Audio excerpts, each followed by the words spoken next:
Today we're going to take a look at this Bear and Son trapper.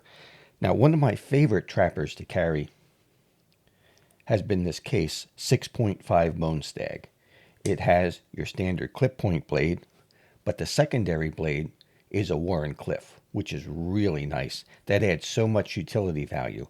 And in my daily life, I find a Warren Cliff or a Sheepsfoot to have a lot more value than a spay blade.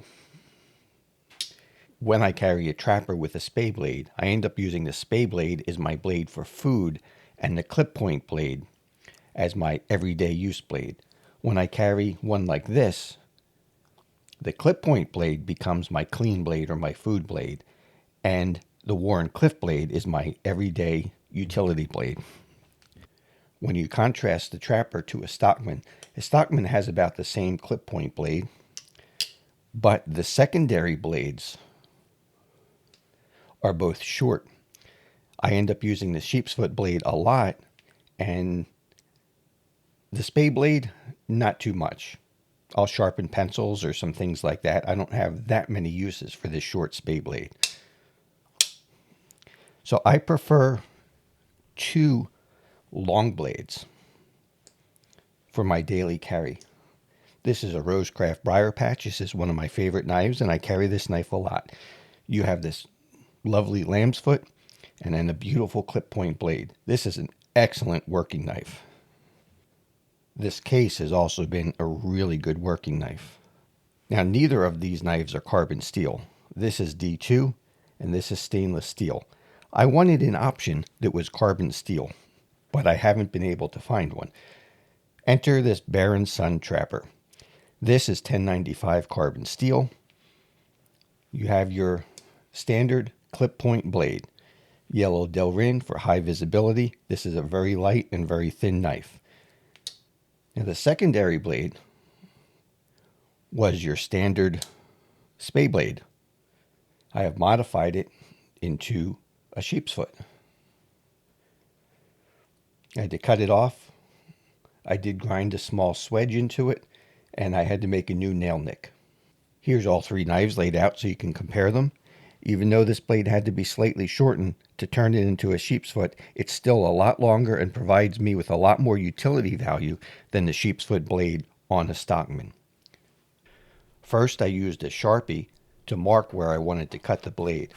Then I used a Dremel tool with a cut-off wheel to shape the blade.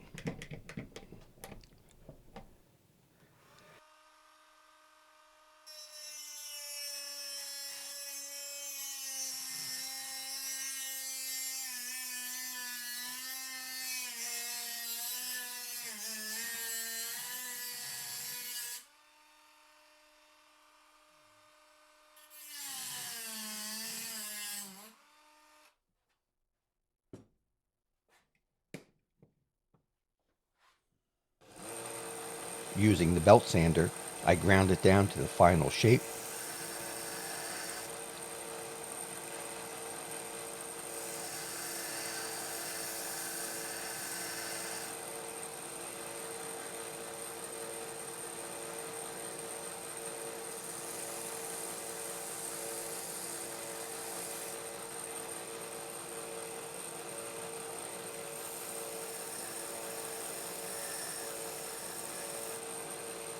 The same Dremel tool and cutoff wheel that was used to cut the blade also was used to make the new nail nick.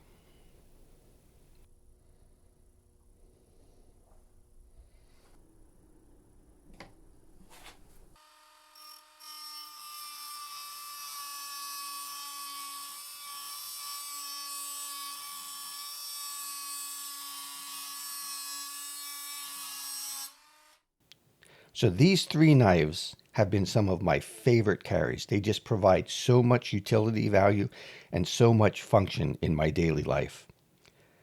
Now I have not only a D2 option, which holds an edge for an insane amount of time. It's actually pretty similar to S30V or S35VN.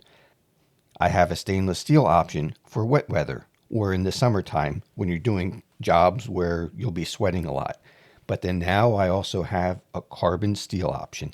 I love how the blades patina over time, and that is something that I have been wanting for quite a while. And now I finally have one. Starting with a cheap knife, a little customization, and you can create something really special. That's going to be it for this one. We'll see you next time.